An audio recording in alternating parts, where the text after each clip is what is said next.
Election سے پہلے مسلمان کافی گھبرائے ہوئے تھے کہ اب کیا ہوگا. پھر الیکشن کے بعد بھی گھبراہٹ بڑھ گئی کہ اب کیا ہوگا. ارے کیا ہوگا؟ مدعی لاکھ برا چاہے تو کیا ہوتا ہے؟ مدعی لاکھ برا چاہے تو کیا ہوتا ہے؟ وہی ہوتا ہے جو منظور خدا ہوتا ہے. نور حق شمع الہی کو بجھا سکتا ہے کون؟ جس کا حامی ہو خدا اس کو مٹا سکتا ہے کون؟ فانوس بن کے جس کی حفاظت ہوا کرے، فانوس بن کے جس کی حفاظت ہوا کرے، وہ شمع کیا بجھے جسے روشن خدا کرے. توحید کو ایک دم مضبوط رکھیے، کوئی بھی آ جائے. مومن کبھی ہلتا ہی نہیں. پہاڑ ہل سکتے ہیں لیکن مومن ہل سکتا ہے؟ بالکل نہیں. منافق آزمائشوں کے بعد بکھر جاتا ہے اور مومن آزمائشوں کے بعد نکھر جاتا ہے. سمجھے؟ بکھرنا اور نکھرنا.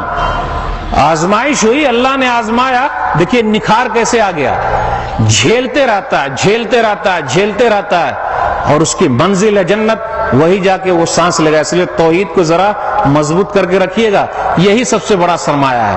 یہ اگر ہے، دنیا کی دولت ہو کہ نہ ہو، دنیا کی دولت ہو کہ نہ ہو. اقبال کہتے ہیں حکومت کا تو کیا رونا، حکومت کا تو کیا رونا، یہ تو ایک عارضی شے تھی. حکومت کا تو کیا رونا، یہ تو ایک عارضی شے تھی. نہیں دنیا کے آئینے مسلم سے کوئی چارہ. 1000 سال تک یہاں ہم نے حکومت کی، چلائے. پھر جب عیش کرنے لگے، باغات بنایا، پھر اسی طرح تاج محل بنایا.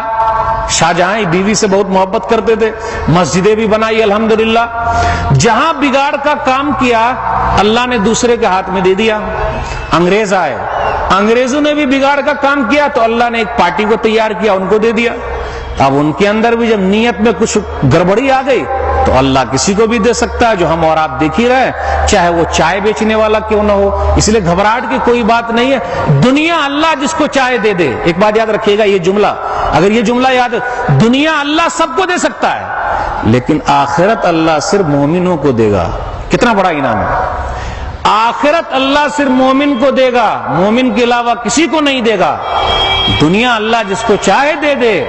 اور ہم تو کہتے ہیں کہ یہ تو ہمارے برے اعمال ہے اس لیے ہم سے دنیا چھین لیا، ورنہ دنیا بھی ہمارے ہی ساتھ تھی. لیکن برے اعمال کا نتیجہ بھگت رہے.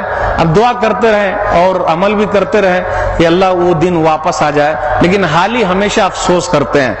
پستی کا کوئی حد سے گزرنا دیکھے، پستی کا کوئی حد سے گزرنا دیکھے، اسلام کا گر کر نہ ابھرنا دیکھے. مانے نہ کبھی کہ مد ہے ہر زجر کے بعد، دریا کا ہمارے جو اترنا دیکھے. یعنی دریا کا پانی جو کم ہو رہا ہے، ایک دن جب دریا کے اندر جوش آئے گا تو پھر دوبارہ اللہ تعالیٰ یہ کر سکتا ہے، اللہ کے ہاتھ میں. لیکن آخرت، مرنے کے بعد کی زندگی، وہاں ان کی نہیں چلے گی چاہے لاکھ ووٹ آ جائے، لاکھ کچھ کر لے، کیونکہ سب سے بڑی چیز ہے وہ ہے توحید. اس لیے میرے بھائیوں، سب سے بڑی دولت آپ کے پاس موجود ہے اور یہ سب سے بڑی خوبی ہے اسلام کی.